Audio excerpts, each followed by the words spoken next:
So welcome everybody to our latest lockdown lecture, except it's not going to be a lecture, it's going to be a fabulous cookery demonstration tonight.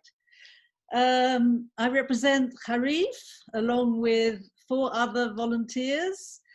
We aim to raise awareness of the history and culture of the Jews from the Middle East and North Africa. Do check out our website, www.harif.org, and our sister weblog, Point of No Return blog. If you haven't subscribed to our mailing list, please do so. It's easy, just go to our website. It's free, and you can get all the updates and all the information. So without more ado, I would like to hand over to Harif Creative Director, Michelle Huberman, who will be introducing Fabienne, our wonderful cook tonight. Thank you. Hi. Can we all hear me? Okay, it's going to echo. So, I'm going to come round. Yes, come around and introduce yourself. Okay, I'm actually here in East Finchley with my neighbour, Fabienne Viner-Luzzato. Hello, hello. And so I'm a volunteer. Fabienne's from a Tunisian Jewish family, and that is my absolute favourite food. It's the only thing I'm nostalgic for Paris for is Tunisian Jewish cooking.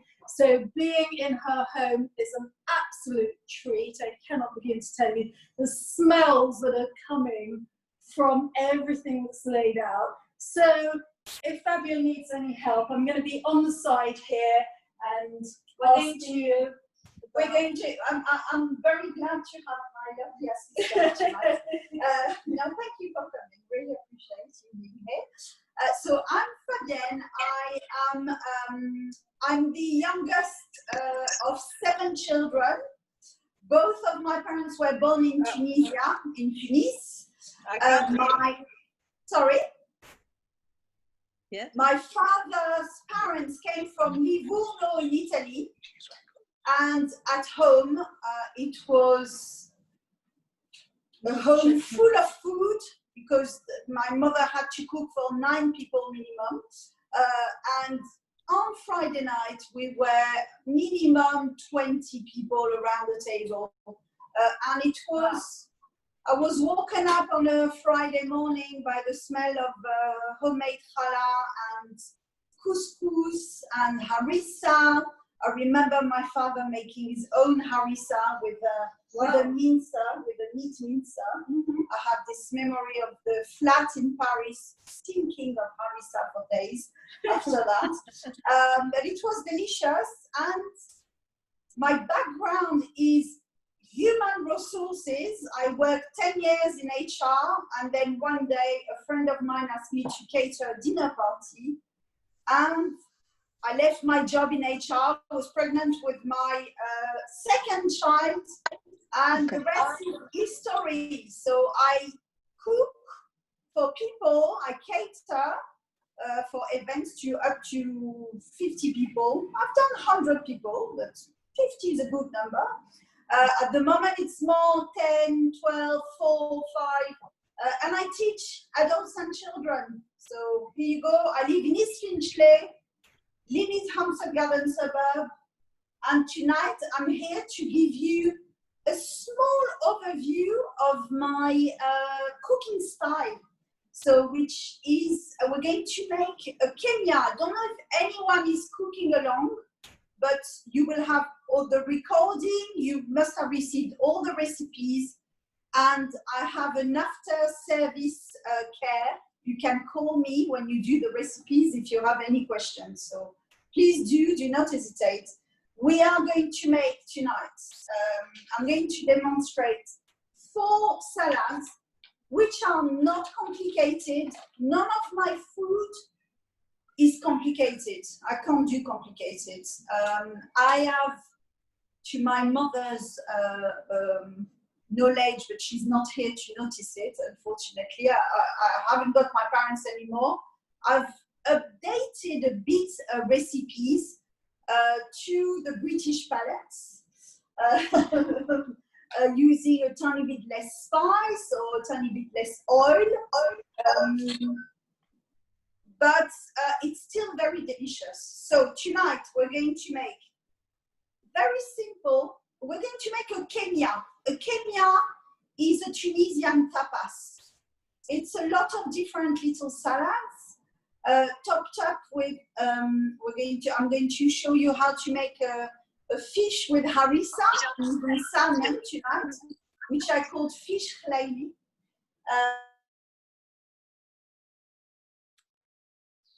And you will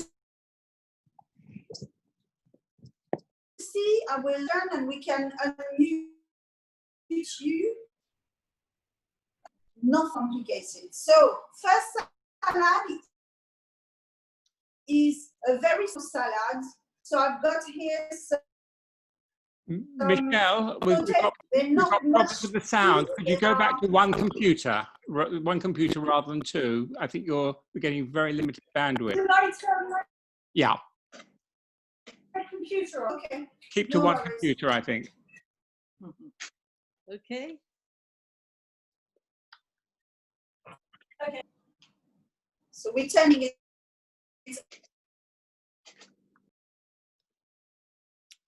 off.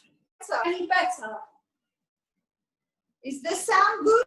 The sound's better now. We lost the sound completely. You lost the sound completely. And now it's back. We can read. Sorry. And now it's back. It's fine now. It's fine now. It's fine. Yeah. Okay. Are we fine? Yes. The problem I have is that because I'm here and not on the computer, I can't read if there's any messages. So I'm going to leave that to you, Lynn, to interrupt if there's some questions coming through. Okay. No problem. Well, should we leave the questions to the end? I think it's the easiest because we're still admitting questions the whole time. But maybe while I'm cooking, if someone raises their hand and asks for a cooking question, maybe you can let me know. But the first question is how much you charge per hour? Sorry. No. It's a joke. It's all right. Ignore him. That's okay. So first salad is a potato and cumin salad. So I've just pre-boiled the potatoes, didn't peel them. They're nice and soft, but they're not mushy. Some of them are a tiny bit broken, but don't worry about it. So I will season them in front of you. Second salad will be a carrot and coriander salad. So I've got my coriander leaves here washed and dried. I've actually decided today to boil the potatoes for 5 minutes, just for them to still be a bit softer than raw carrots, but still have like a little crunch. I'm going to make a very colorful and delicious salad of radishes. Oops. Radishes, cooked beetroot. I kept the radish leaves to decorate to eat because they're delicious. Some orange segments, and I will demonstrate how to make the orange segments in case someone doesn't know. So this, I have some courgette here that I've pre-boiled. And I press to extract the water, and I will show you how to extract the water later. I will mix them with some nuts and harissa. Very simple and very delicious. And actually, I have 1, 2, 3, 4. I have a 5th salad, and I'm going to start with this. It's an aubergine salad. So here I have. And this is where I'm going to need my assistant. So I washed and cut slices of aubergine. They're about like 2 centimeters, a centimeter and a half diameter, and thickness, I mean. And what we're going to do, I'm going to bake them. Did you sew them? I didn't sew them, I just washed them, okay, and cut them. Okay. I'm not going to fry them. You will see, I don't sew them before. Okay. I have a plate here with oil, with a light in color and taste olive oil. So I need quite a lot of oil. Don't forget that I'm not frying them, but I need to make sure, I need to roast them at 200, and it will take approximately 30 minutes. I need to make sure that they are dipped, both sides are dipped in oil. So, and this is what I'm going to ask to do, if you don't mind. So, we dip one side, we turn over, and we dip the other side. And we put it on the tray. Okay, so yeah? I'm going to get So, I'm going to move this at the moment. Careful the oil, because it's full of oil here.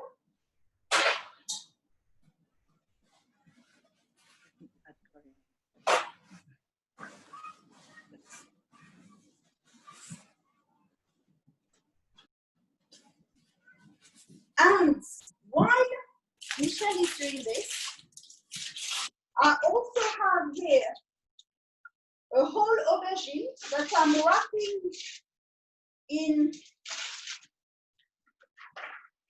aluminium, and that I will cook in the oven. Once this aubergine will be cooked and cooled down, I actually made one in advance, like that I can touch it with my hands. It will be soft.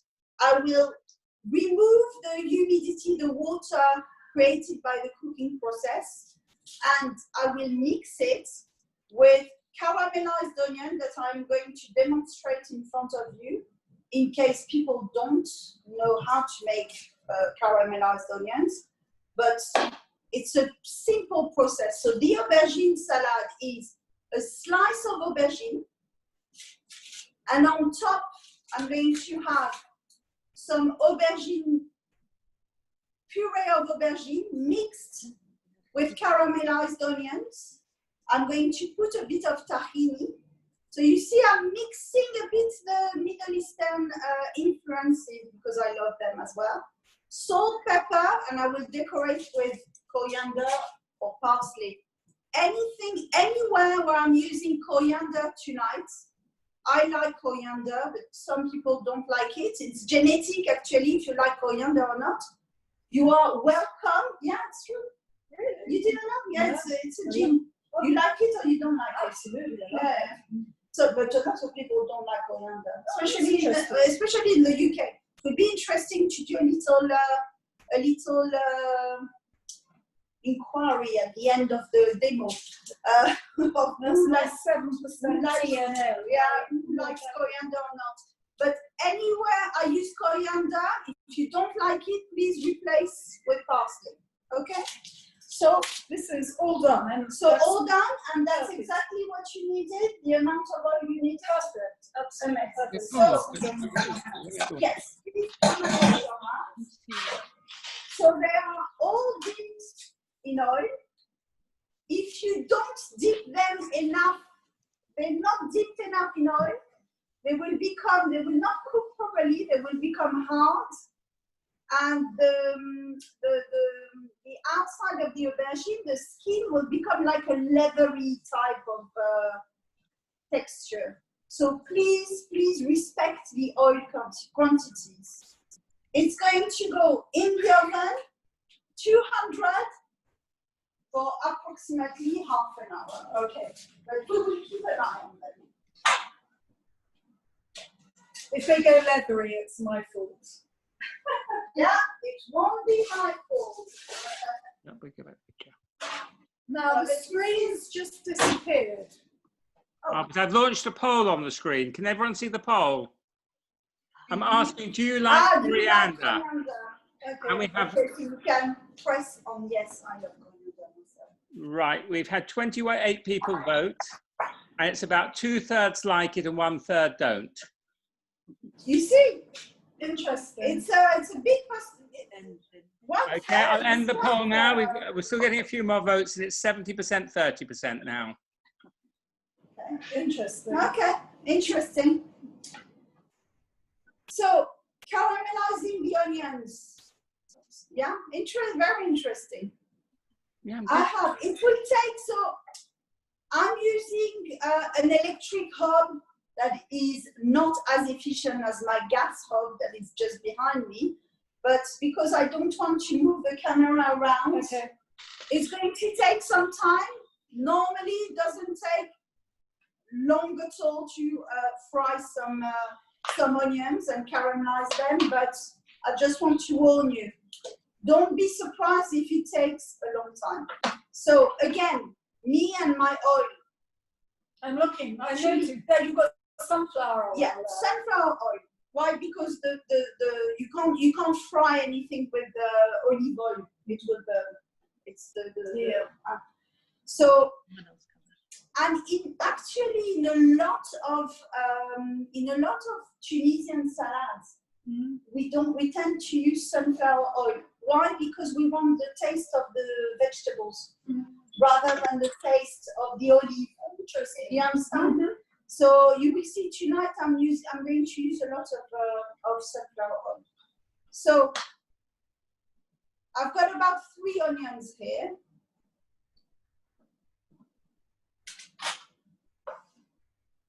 I just want you to see that they're well dipped in oil.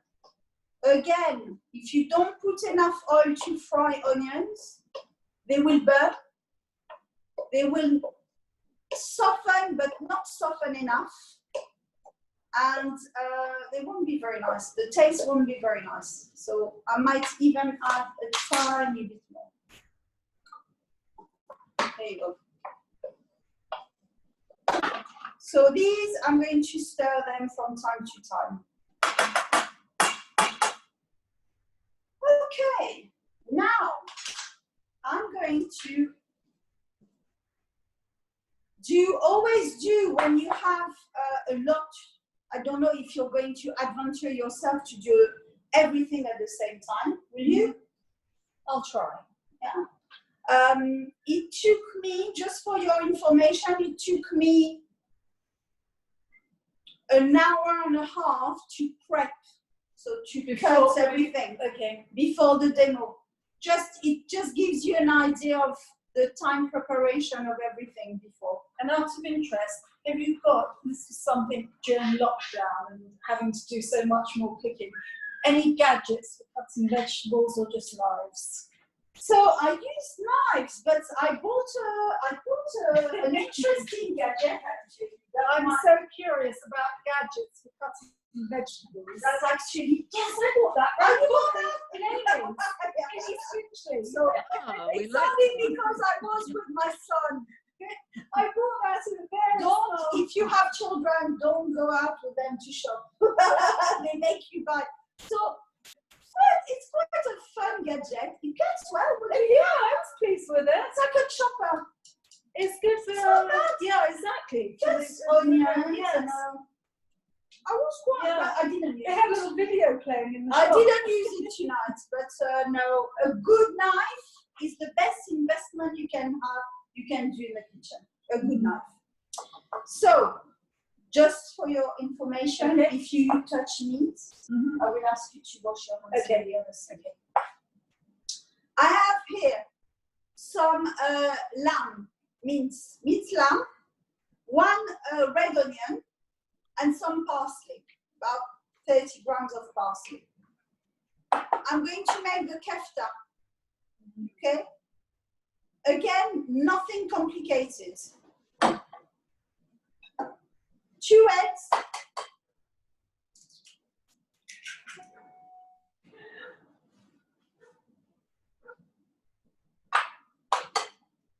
So I have actually a secret. which is not going to secret anymore. And I think I told you when I met you at the event at Paris. Yeah. I have never been to Tunisia. I have. You have. It's a joke, huh? I'm a how do you say? I'm a hoax. So I'm a you're a faux faux Tunisian. I'm a faux Tunisian. I'm not a faux. I'm probably the most Ashkenaz of all my brothers and sisters. I married an Ashkenazi actually. No, I've never been Lynn's giggling away. Yes, You it happens to all of us. Lynn's giggling. You can giggle, you can giggle. I've never been to Tunisia. Why? Because when my parents went back, when I was approximately 12, 13 years old, I remember them coming back and saying to me, it's a mistake, we should have never gone back. I've never gone back. We should have never gone back. Everything has changed. It was so sad, so disappointed.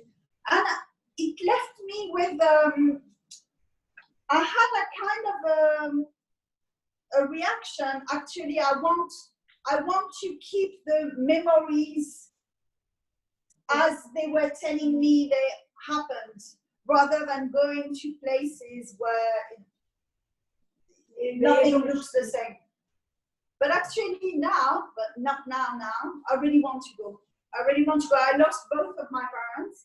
I lost my mother 4 years ago. And I really want to go. I really want to see. Which part of Tunisia were they from? Tunis. Yeah, Tunis. I have to tell you, I think we have one person from Tunis joining me. Is it Martin? Martin Clark. Amazing. Yeah, So it's really international. that's amazing. So I think I'd like to I'd like to maybe go with my brother or one of my brother or my sisters. Anyway, or maybe you can show me around. I don't know Tunis. You don't know I've been there briefly. I never stayed there. I was always going to Jerba. So quite a few people on the call have got Tunisian parents. We have a contingent of Tunisians. Amazing. So I go back to the demo. So I have 2 eggs, some lamb meats, onion, parsley. I have salt. I love salt. If you have a low salt diet, adapt the recipe. And now spices, very important, because I want you to see the amount of spices I put. Don't be scared, spices are not bad for you, especially turmeric. It's actually very, very good for you. Oh, wow. I take it every day. It's good for you. So, turmeric. Come on. Yeah, it's okay. Paprika, and I use sweet paprika or normal paprika, never smoked, or not in the type of cuisine, Tunisian cuisine I learned to make. Coriander powder, coriander. And coriander powder has nothing to do with coriander. Don't replace it. Yeah, you need fresh coriander. Yeah, but the coriander powder hasn't got, and this is cumin powder. So you see the amount of spice is generous. It smells so good. And what I'm going to do, and this might not be in the recipe, but I'm going to put some harissa. Now, you have very different harissa on the market in Northwest London. And I don't know how many percentage of the people are from Northwest London tonight, but we're international. There is one that is extremely hot. If you like heat, this is the one to buy. Where do you buy it? The Providence Deli harissa. Do they have that in Be Kosher? Probably, but it's hot. What's the name of it? What's the name? Providence Deli. Providence Deli. Providence Deli. it's a hot harissa. So when I say hot, I mean hot. When I cook for people, when I cater, even when I cook for my family, I don't use this one, or I used it once to make some scrambled eggs with harissa. Have you done that? I like the color. And I put that inside. It's delicious. But scrambled eggs with harissa are also like a little nice brunch to have. But this one, the JR, is nice and simple, very simple ingredients, no additives. That's why I like it, because I don't like the harissa when they add rose or wine, or it's not necessary. The best harissa is the most simple: dried hot peppers, salt, garlic, or that's all. Like your grandfather used to make. Like my father. Your father. Yeah. So I'm going to add 1 spoon of harissa, because it's not so hot, 1.5. And now, so my mother used to use fresh bread, like a baguette, that she used to soak in water and extract the water, and she used to mix it with the bread. Now I'm Ashkenazing the recipe, and I'm using, because I don't have baguettes in disposition, so I'm adding a tiny bit of maximum. Okay. Don't tell her. And I'm mixing with my hand. Hand is the best tool when you make this type of little kefta meatballs. Yeah. Can everybody hear how good it sounds? It does sound excellent. It's all being squidged together. And you see the color is very, very nice. And you want to smell? Oh God, oh my gosh, it's fantastic. Oh wow. It's nice. If you don't like lamb, replace with beef, or you can even make them with chicken if you want. Now, the way my mother was making them, she was adding, and it's more like what we call boulettes. She was adding dried rose, and she was wrapping, like making some small meatballs and wrapping them around vegetables, then frying them. Wow, delicious, very, very nice. But you see, this is my preparation. I am going to, I can see everybody's faces there, and they're all like wide-eyed watching you. Good. Perfect. Any questions so far? Somebody said that they call the harissa the confiture rouge, the red jam. Is that right? It's the Tunisian jam. Tunisian jam. Exactly. You put it approximately everywhere. But don't put it on your toast. When you make some you have, like I said to you, like scrambled eggs with harissa are absolutely delicious. But also couscous. When I remember, my mother was making like the semoule, the couscous, the fine grains of couscous, and she was making 3 types: a normal type, one mixed with harissa, and one mixed with parsley and harissa. And it's very nice, very, very nice. So I have here a tray. I am not going to fry them, I'm going to bake them. I'm adding some oil on my tray. As you can see, my hands are the best tool here. I'm just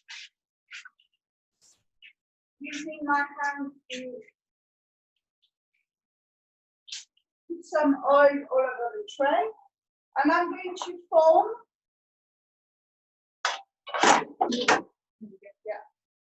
I'm going to form, and I'm stirring my onions at the same time. just softening very nicely. And I'm going to form some little, I like when they are small, some little meatballs like that. Okay?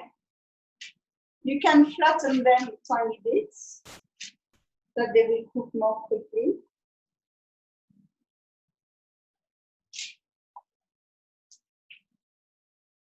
You don't need to touch the raw meat. It's fine. Okay. I'm doing this. Do you want me to do that? Should I do it? No. Do you mind touching the raw meat? I don't mind. I'm just going to take my It's jewelry gonna, off. yeah, up to you. But if you're here, No problem. if she's here, I better use services. Absolutely. Fabienne. This is all Right. part of volunteering for Harry. We can do that. Absolutely. Yeah. While we're doing that, You have to multitask. exactly, and we can do that together. Okay. Any questions? Oh, right. Gosh, yes, there's so many questions here. And tell me something, when your mother was cooking for 20, Yes. you used to see as a child, were all of the kids helping as well? Oh yeah. And how many brothers and sisters have you got? So five girls and five girls and two boys. Did the boys join in, or was it just the girls? No, the boys barely knew where Is that- where the kitchen was. Same in my family. No, that was.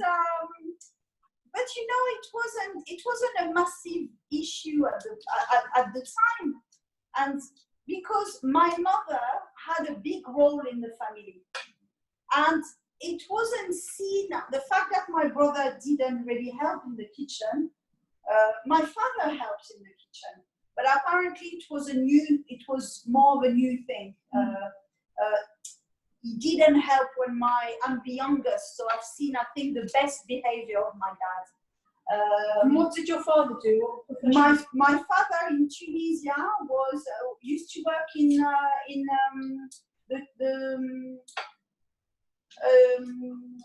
he was a mechanic.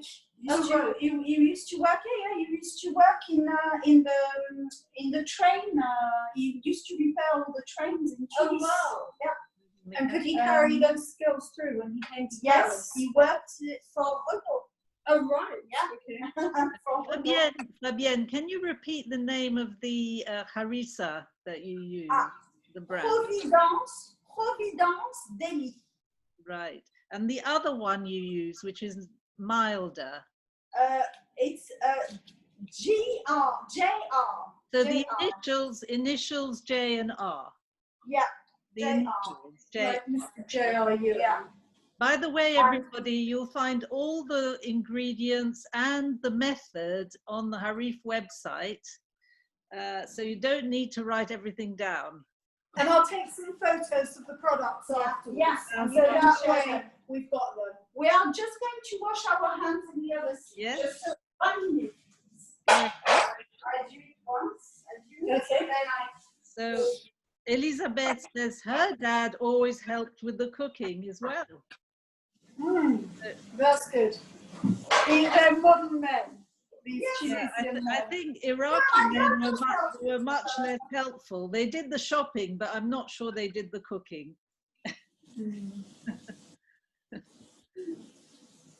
I have to tell you, it looks amazing, but it smells so good. And there will be a time with the internet when we'll be able to get the smells through. At the moment, we've got the cameras, we can hear everything, we can see everything. Most of the time, you can hear everything. There will be a time when we'll be able to smell it. And the onions, which are simmering away here, smell absolutely delicious as well.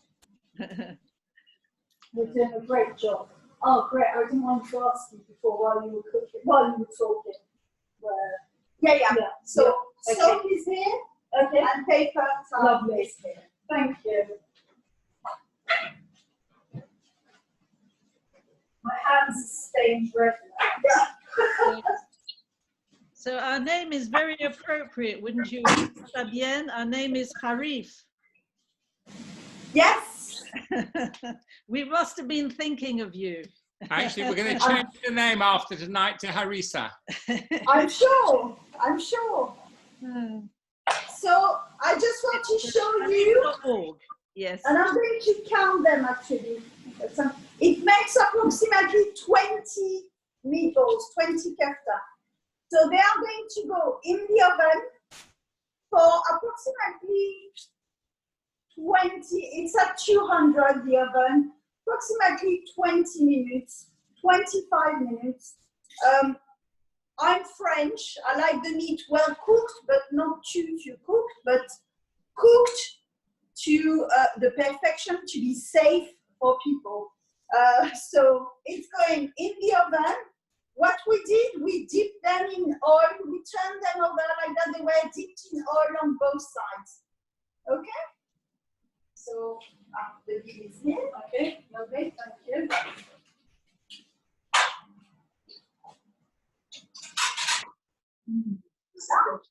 Yeah. We will keep an eye. Oh, there is a little fly. It'll go away. Oh, try the food as well. Exactly, even the flies know how good it smells. So I just want to show you the onions, how they soften. I'm going to leave them a tiny bit longer. And while I'm leaving them a tiny bit longer, I'm going to add some sugar, a tablespoon of sugar. Mm.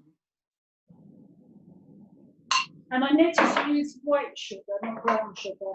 No, to caramelize, I prefer to use a brown sugar. Now, if you have issues with sugar, if you have diabetes, you can't have sugar, use red onions and don't add sugar. They will still have like a sweet taste, maybe a bit less like caramelized, but or you can try with a substitute. I've never tried to caramelize with a substitute, but whether they will or not. It's sweet anyway. It's sweet, the red onion is sweet, but this will add a bit more. It will really like make them caramelize. So Galaxy says that they didn't used to have ovens back in the day, so they used to fry the boulette. Exactly. Right. Oh yeah. As I said, normally you would fry them. But as I said, like a lot of people today, and I want people to make again the recipes I'm showing tonight. And if I'm showing a way that is going to scare half of the people here, and they said, "Oh, I will never fry anything," what is the point? So I have a sister-in-law who is against my principles. She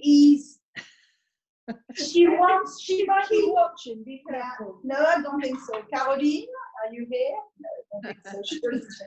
She only speaks French. But she will tell you recipes cannot be changed. The ways they are given to you are the way you have to make them. When I make a shakshuka, for example, my mother's shakshuka, my mother used to put like a liter of oil for 3 peppers and 9 tomatoes and 2 onions. And I have a real difficulty to put a liter of oil in all that.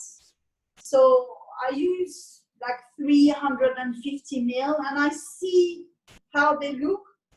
To make a real proper shakshuka, they have to be cooked in oil. There is no other way. Like fruits need sugar to make jam, vegetables need oil to make a good shakshuka. Otherwise, it's a ratatouille. It's not the same. It's not the same. Oil is good for you anyway. So yeah, oil is good for you. I always say the real enemy is sugar. Yeah, absolutely. It's not really oil, so you have to be a bit flexible. So me, I'm less of a purist. Yeah. And I said that you have to adapt the recipes to new tastes and new palates. So when you came came to live in London, Yeah. and obviously there's like no Tunisian restaurants here, Yeah. unless there's something that's open that I don't know about. So how did you feel when you came? Were you like homesick? Yeah, but I wouldn't go. Would you go out and eat a chicken soup? If you make it, or Yeah. Oh, I see what you mean. Yeah. So somebody like me who really doesn't cook a lot, who loves restaurants, I missed it so much. I mean, I do. I literally, it's the first thing I do when I go to Paris. I just look, you know, which is a great Tunisian Jewish restaurant. Yeah. Yeah. No, because No, I suppose when you wouldn't make it, go of course, out yeah. to eat what I can make at home. I don't know if you follow me in that. I would go out to eat something that I don't. I'm going to gate that I crash. don't I'm like going to at gate home. crash. Oh, yeah, you Now can- I know to help She you can what to come do. on Friday night. It's going to be So nice. Ariel remembers the oven that was used. Well, he's from Morocco and Algeria, and the oven that was used had wood or charcoal, and it was used for the dafina, wasn't it? So I think it was a communal oven where everybody brought their dafinas. Yeah. And Yeah. and Yeah, I was going to really say, nice and they yeah, took home with them. Yeah. it was communal ovens. Yeah. Wasn't like It's, you have in Northwest London, 2 ovens. Yeah, and- true, yeah. You know, it wasn't like that. But my parents also were telling me that all their neighbors were Jewish and Muslim, and the atmosphere was absolutely fantastic. There was no such like separation of religions, really. Everybody was helping. Like my mother was like leaving the children with her Muslim neighbors without thinking they're Muslim, you know, without fearing What of year did anything. they leave? They live in 1960. So let me calculate, because my sister-in-law was born in 1964. So they must have left in 1964. They must have left in 1966. I think. Right. Yeah. And did they go straight to France? They went straight to France. So my mother had, my father didn't have his parents anymore. My father lost his dad when he was 2 years old. And my father was actually raised by his mother, who was full-time working. And she was leaving him to be looked after in a convent. In a convent in Tunisia. So when he met my mother, he knew more the Christian prayers, the Catholic prayers, and didn't go down very well with her. So she trained him very quickly. But no, he was he didn't have the opportunity to learn very much. So, but when my mom had one sister in Paris and one in Israel, they really hesitated. My father could speak English. He wanted to go to America, but my mom said no. And they went to France. So they were hesitating between Israel and France. So where are we? The aubergines, the aubergines are cooking. The meat is in the oven. We're going to make the fish with harissa. I have here, so I'm making like 3 salmon fillets with skin or without skin. These ones don't have skin. I have here 3 small garlic cloves. Just having a bit of water. Do you want some water? Do you want anything? It's fine. I'm going to grab water. And I'm going to add some sunflower oil. 1 and 2. Some lemon juice. 1, 2. Exactly. I'm waiting for that now. You're waiting for that. Yeah. This is very, very easy. Yeah? Don't forget, this harissa is a do you want to try with the? It's okay. Wait, no, that's fine.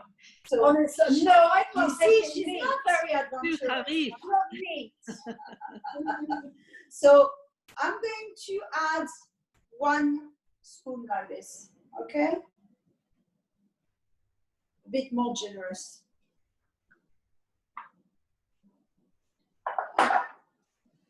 Salt. Don't forget, it's fish. Really, you need salt. Huh? Bit of paprika for the color.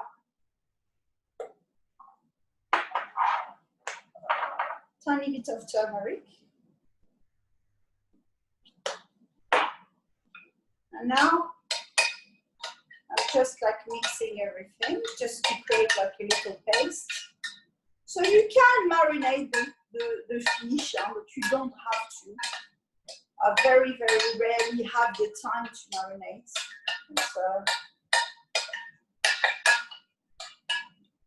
By the way, the onions, I've stopped, I've turned it off, and I will show you how they are caramelized. So you obtain like this paste like this. You understand? Nice. So the question from Linda, where does she buy the JR harissa? So where does Linda live? Swiss Cottage. Can I divulge that information? So Swiss Cottage. So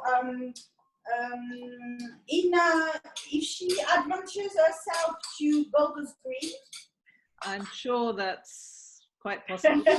Visible. Take your passport. Yeah, take your passport to Golders Green.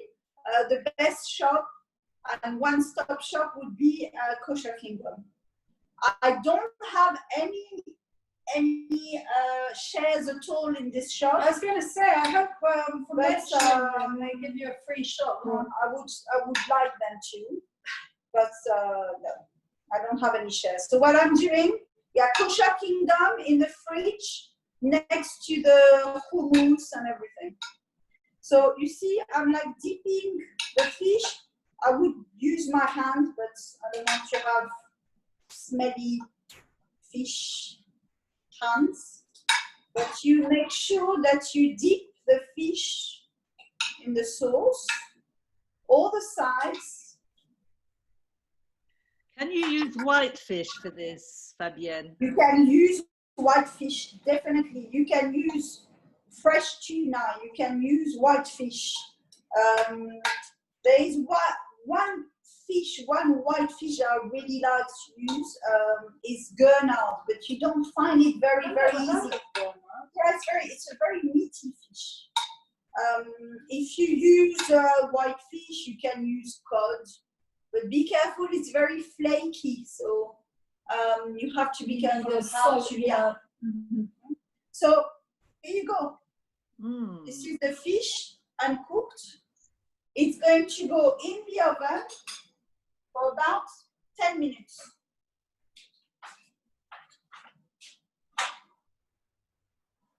This is not the communal oven. This is the bottom oven. This isn't the communal one. This is not the exactly.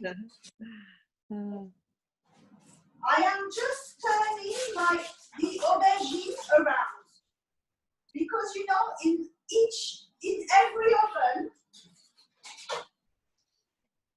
whatever brand and whatever make and however like good or not good they are, there is a hot spot in the oven, and there is one area that is going to cook a lot quicker than the other one. I'm going to move this, and now I'm going to pass to the salads.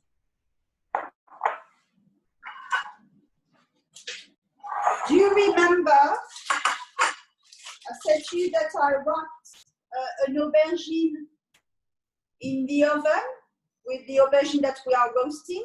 So I made one in advance. It took approximately 30 to 40 minutes. So what I'm going to do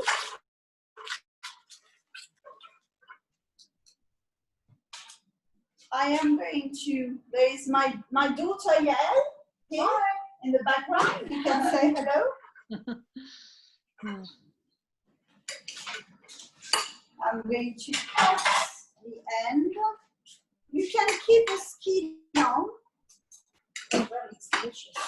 And you see the aubergine is nicely cooked inside.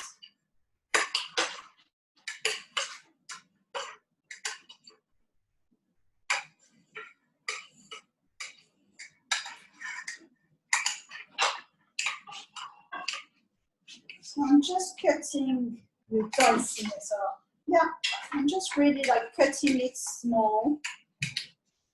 And you didn't season it beforehand? You just wrapped it in the And I'm even going to use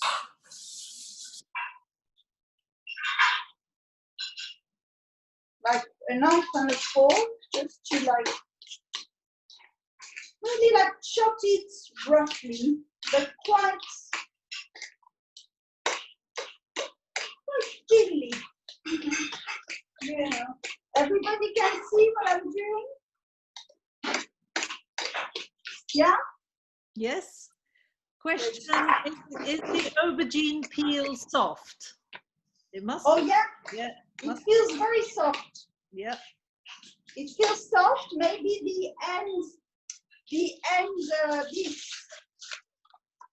this end might be a tiny bit harder than the other end, but it feels very soft and it's quite easy to cut. So if there's any chop of it at the end, just trim it. Yeah. Veronique would add it to tuna. Sorry? She adds tuna to the aubergine. Oh, yeah. Yeah. You can add whatever you want.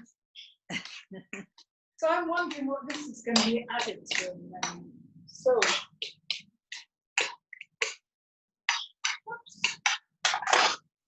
I'm going to add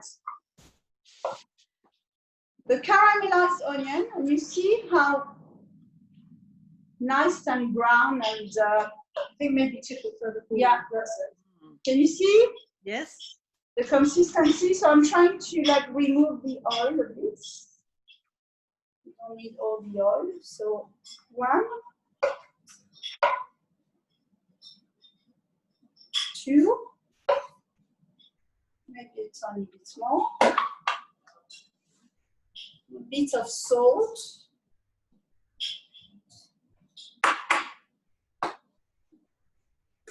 Pepper. And you can add either, I'm going to add a tiny bit, a touch of tahini. You can add mayonnaise if you're allergic to tahini, or you can leave it as it is. You don't have to add anything. But I quite like adding a tiny bit of sesame paste. You mix this. And I'm going to wait a few minutes until the aubergine slices are fully roasted.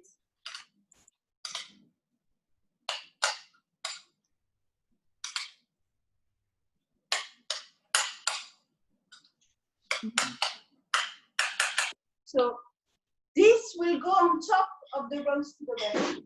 Wow. Yeah.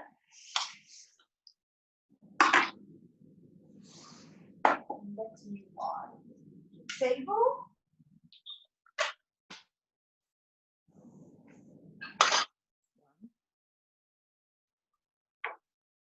So the potato salad. You remember I took the potatoes, I boiled them for about 25 minutes, 20-25 minutes. How do you call them? Like small salad potatoes. New potatoes. New potatoes. New potatoes. Drain the water, slice them, so they're like nice and thin. I'm going to add a bit of sunflower oil.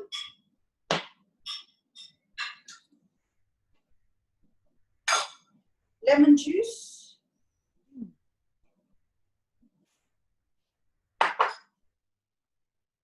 Salt. pepper,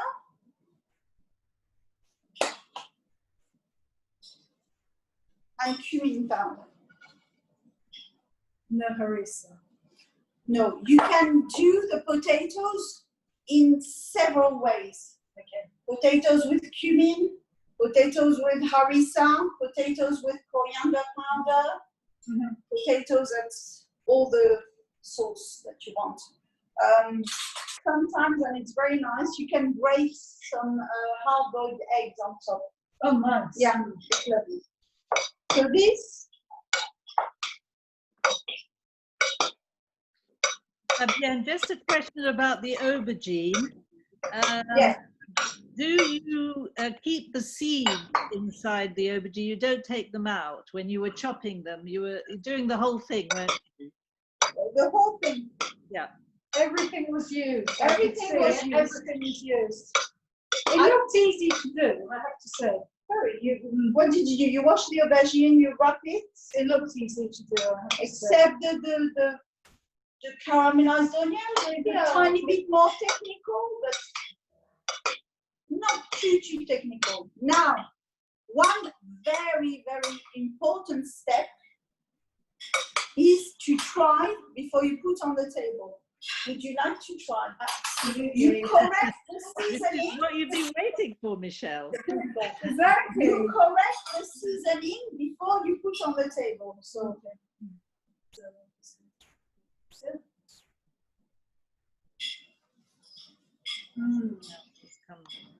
enough salt, enough pepper, It's nice. You can taste everything. enough lemon. The lemon's strong. Yeah. It's lovely. I can taste the cumin, which I love cumin. And it passes my approval. Absolutely passes the approval. Perfect. So we will put like a nice little table after, but this is a first salad. Quite easy, no? What do you think? Carrots. So don't forget the carrots. I decided to, and you want to try how soft and hard they are, just to describe. So then, yeah, in between. Yeah, it's really in between. Don't Al dente. Al dente. It's al dente, exactly. It's been boiled for like really 5 minutes.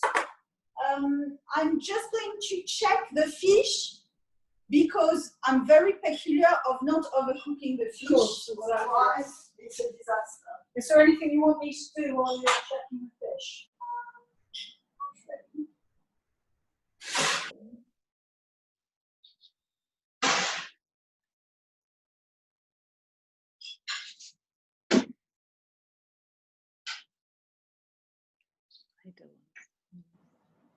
I'm not moving anyone until.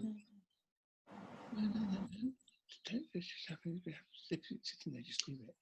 Maybe 1 more minute. Just yeah. 1 or 2 more minutes, just to be safe, on the safe side. So carrots, same process. Ready? A bit of oil, salt.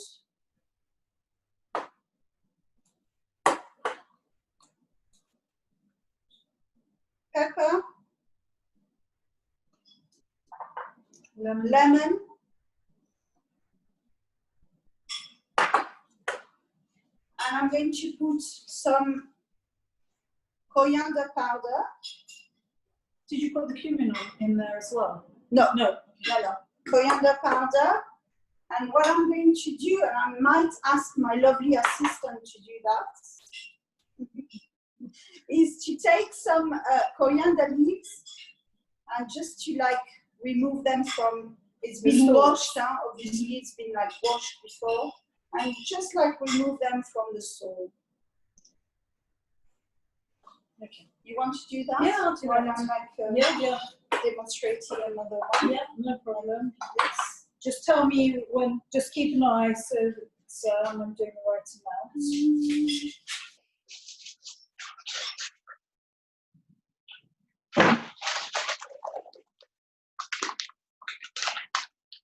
So while Michelle is doing this,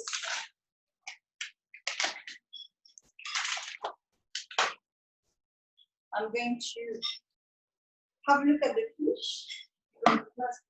Yeah, we must have been another minute that's passed.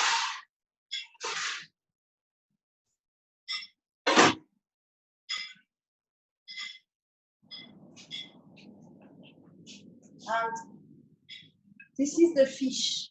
Wow. Looks fabulous. And it smells very nice. Oh wow. So this we will put on a nice plate in a few minutes. You see, everything is coming together. It is. Is this enough or small?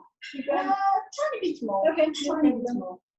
So here I have, I'm going to show you what I've done. I have some courgettes that I boiled, and I what I did with the aubergine. I'm just like cutting them with a knife and a fork. So before doing this, you have to make sure that you extract the maximum water from the courgette, because I just want to show you the amount of water I had. I don't know if you can see. Can you see? Very little. Yeah, but still, you don't want this water to stay in the courgette while you're eating them. So I'm using like it's something amazing that I bought years ago at Pampered Chef. You remember this Pampered Chef? No. It was like the Tupperware meetings, you know, the women during the demonstration of. So I use that and I extract the water of the courgette, and you can see the water is coming up. Very clever gadget. It's very good to make bolognese. And I think you can find that on Amazon. It's called a meat chopper or something. Oh, okay. A meat chopper or A meat chopper. A meat chopper. Right. So several people have reported being able to smell the fish. It's so good. Amazing. This is what I want to hear. So here I have the courgette, and now you see I'm using green and yellow courgettes. Makes it more colorful. Yes, I was going to ask about that. So makes it more colorful and more interesting. I'm using some mixed nuts. Mixed nuts, yes. Yeah. And I'm mixing mixed nuts with the cooked courgettes. The jam, harissa. Yes. Confiture rouge. La confiture. 1 tablespoon. Oh, wow. 1.5. Gosh. Am I okay? Should A tiny bit of oil. I think it's enough now. I'm going to show you a tiny bit of oil. Salt. No pepper required because you have the harissa, and you just mix.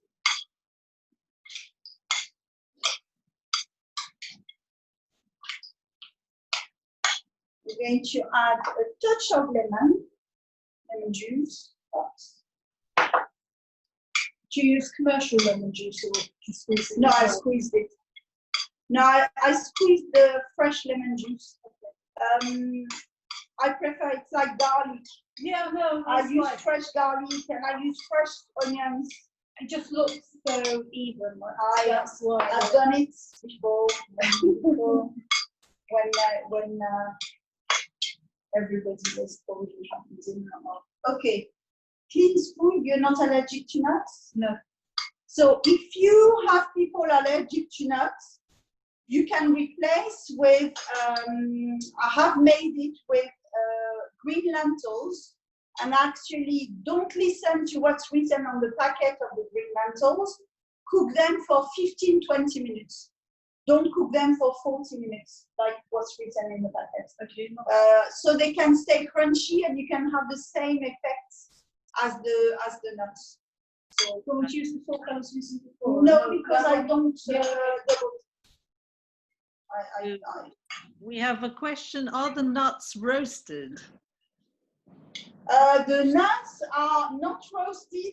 The packet of nuts I found, the first packet of nuts I found in my cupboard were not roasted, but preferably I would use roasted and salted, but Right. I took the first packet that I found in my cupboard. And Galaxy has a name for it. Tajouk? Tajlouk? Ajlouk. Ajlouk. Right. Yeah. So this is my version of ajlouk. It's got the most amazing texture. It tastes fabulous. But The the smooth and the crunchy. Yeah, exactly. There's a mix of smooth and crunchy. The courgettes are very smooth, and the nuts. It's very unusual. I don't think I've ever had this before. Good. Good. So Delicious. another salad. I'm going to have a look at the aubergine. They are cooked. These are the ones I prepared, so let's hope they're not leathery. Yeah, the color is absolutely perfect. And I think the little meatballs, I'm leaving the meatballs in the oven, but I turned the oven off. It's been approximately 25 minutes. So I just want to show you, careful because it's hot, she's done it well. So look at the aubergine. You see the color is perfect, as if they were fried, but they're baked. Yeah, that's it. Because I always fry them when I'm cooking so But much oil. you know, I love. There wasn't too much oil. I meant No, you have to make sure you dip them on both sides, so they are soft. Yeah. But perfectly. Much So happier. Yeah. what I'm going to do, Those are lovely dishes. they come from Next. Oh, they're lovely. Yeah. Really nice. I'll show you the dishes as well. Very nice. So I'm just going to make a few just to show you what I mean. Let's do like a little Rose. a little flower.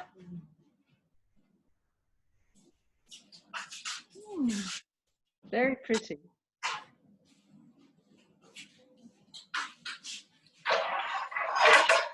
So I'm just wondering what your Ashkenazi husband has to say about all this. Does he ever get kreplach and chicken soup? He gets chicken soup. Gefilte fish is a step too far. I'm so sorry. You can't put the harissa in it. I've made it once, and I said never again. I have a big difficulty to cook something I don't like eating. It's normal. It's natural. I really can't. Gefilte fish is there are very limited things I don't like. But really, What about fish, doing it with like Tunisian spices and? Yes, you can spice it up. I don't think this is something you can improve. I'm so sorry. I don't want to offend anyone tonight. You can't improve. Yeah, I mean, don't chicken improve soup on. I love. Chicken soup I love. Give me some like Ashkenazi specialty. I always just think of like a filter fish. I don't like it boiled, but I do like it fried. Like a nice herring sandwich. No. I like. You see, I can like be it. Ashkenazi, but a nice smoked salmon bagel, but gefilte fish, no. No, that is a bridge too far. No. But he gets chicken soup, and he gets like a nice roasted chicken, a simple roasted chicken. But very often I do more like a harissa chicken wings. What interesting. So I just show you the aubergine salad. Oh, fantastic. Yeah, it's a very pretty salad. So you've got the onions in with the aubergines. Yeah. So you have caramelized onions and the aubergine. Caramelized onion mixed with the aubergine.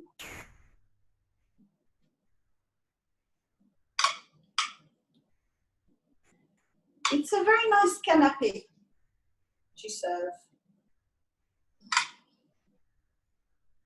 Oops. I think you've got to be sitting down for that, haven't you? That's the sort of thing. If I was eating out standing up, You would put everywhere. It would be everywhere. I can tell already. I'd be making a mess. I'd be worried. Yeah, you definitely want that at a sit-down meal.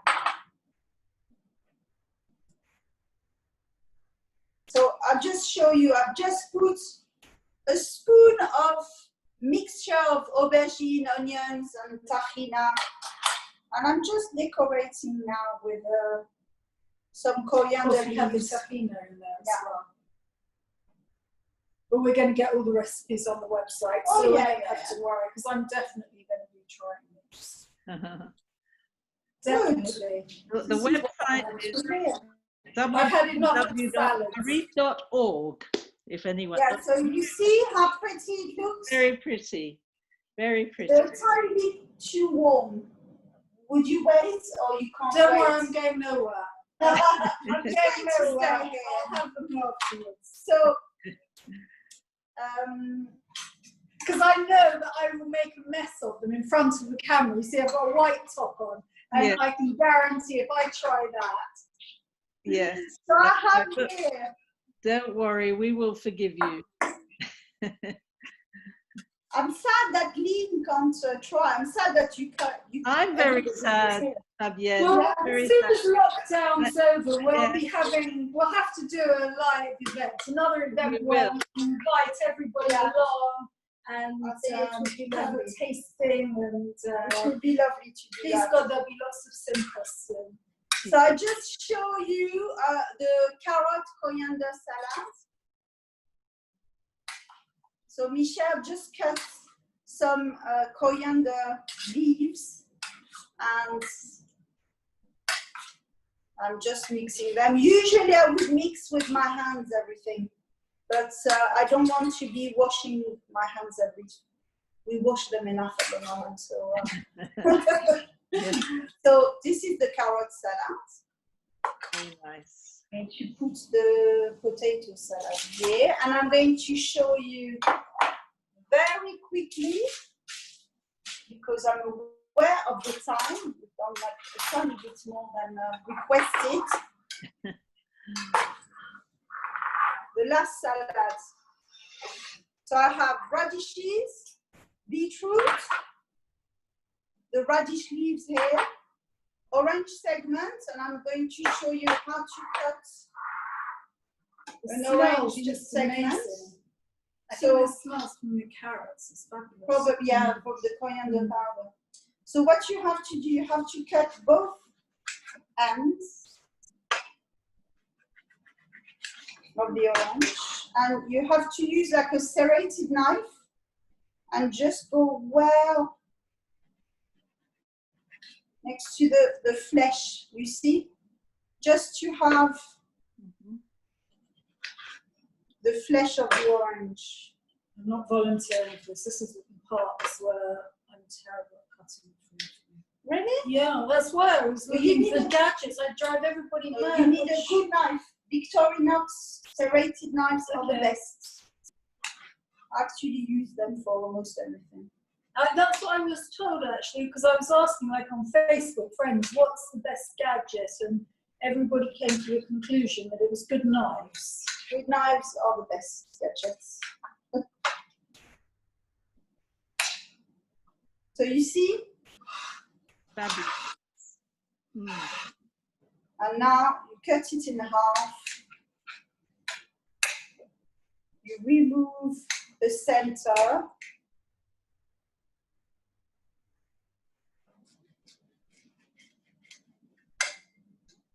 Make it look so easy. It's not complicated, with a bit of practice. And then you see there is barely any skin. Or the real way to do it would be to go in between the veins of the orange slices and to get only the flesh of the orange. Right. But I think there is too much waste of the orange if you do that. And it's actually good for you anyway. It's actually delicious like that. Lovely. Very good for you. Very healthy. It's good to have some of the fibre oranges. Okay, so this salad. I'm going to put a bed of leaves. Which leaves today? The radish leaves. Oh, right, okay. Yeah. Bed of leaves. I'll put the beetroot, and just like scatter the beetroot a bit further.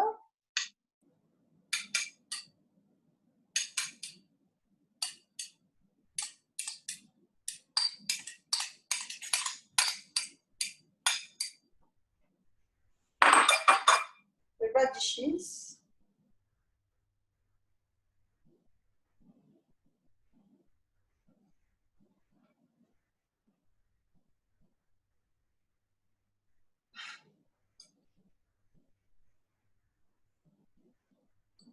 Lovely colour. Yeah. It looks fabulous with the beetroot. So, And now, le rouge, c'est les betteraves. Yeah, le rouge, c'est aussi les radis.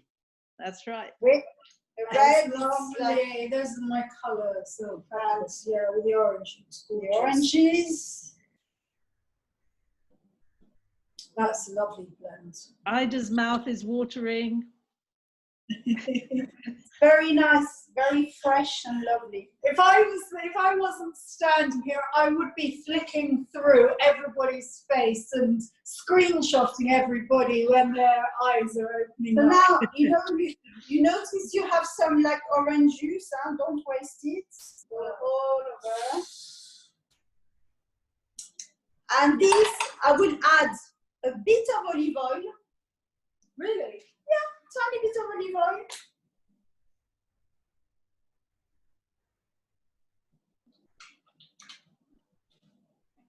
Salt and pepper, and c'est tout.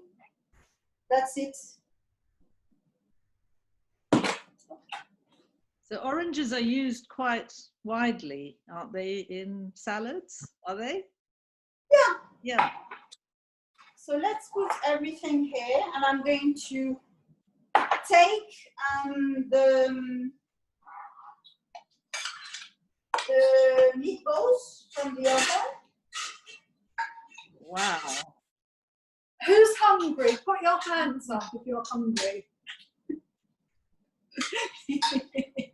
Who's hungry? Yes. You've got more than one hand put up. Sorry to make you.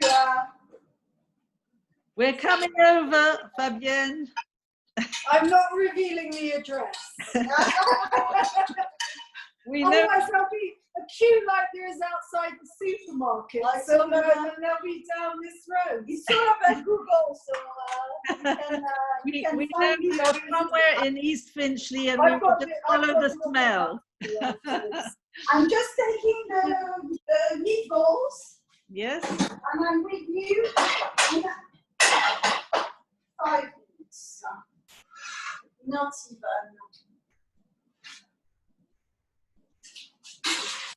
It does look absolutely delicious, and the smells, you can really smell the cumin here. I think that's coming from the carrots, but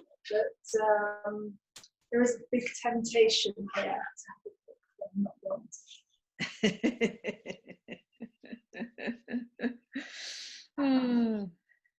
You won't need to eat for a week after this feast. I haven't eaten anything, I'm watching, I've just had my little taster. Oh, she's very But I'm going to definitely be practicing, because this is the food I absolutely love, and you just can't get it in London. You really cannot get nice Tunisian Jewish food. There was a time, but they lasted a very small time in Temple Fortune years ago, in the sort of 80s, late 80s, there was a Tunisian restaurant in Temple Fortune, which it was like the deli. It's changed hands so many times, that place. but they never lasted. I don't think English people understood the cuisine at that time. Mm. But my dream would be to have a little food truck and sell meat calottes. Oh, yeah, I love that very well. So this is the meatballs. Oops, the lamb meatballs. Lovely. Very nice. So voila, our feast Yeah. is ready. I think I might take the camera off and take it. Yes, yeah. Let's do a little. Should I? Do a little tour. Should I take this off or Yeah. take the whole thing? No, No. you can Hang take, on. or maybe we can leave it. We can leave it. And Hang I on, can I've done it now. So Fine. here we go. So here we go. So this is the fish, Mm.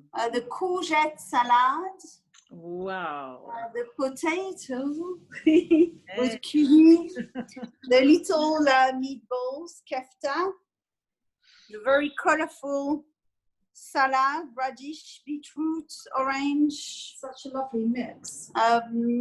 carrot with coriander, courgette with nuts and harissa, and the aubergine salad.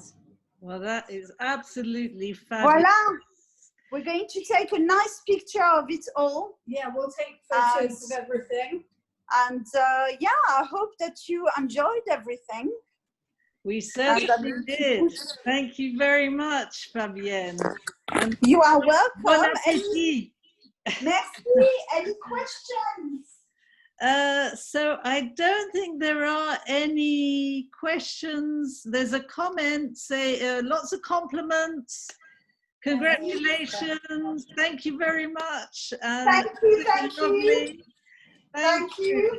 And so it just remains for me to thank you so much for a wonderful spread, and thank you, Michelle, for being a wonderful sous chef. It was very difficult. No. I'm She's the most difficult thing is that she's going to eat now. Oh, that's terribly difficult. I really feel for her. It's going to be suffering. Thank you so much for having me. No, thank you, Fabienne. And thank you all for joining us. And as I say, you'll find the ingredients and the recipes on the Harif website. That's www.harif.org. Happy cooking. I hope you'll join us again next week. We've got something absolutely, completely different. We'll have a world-class photographer who will show some of his work. He's been on tour around the world, visiting Jewish communities, and it'll be absolutely fantastic.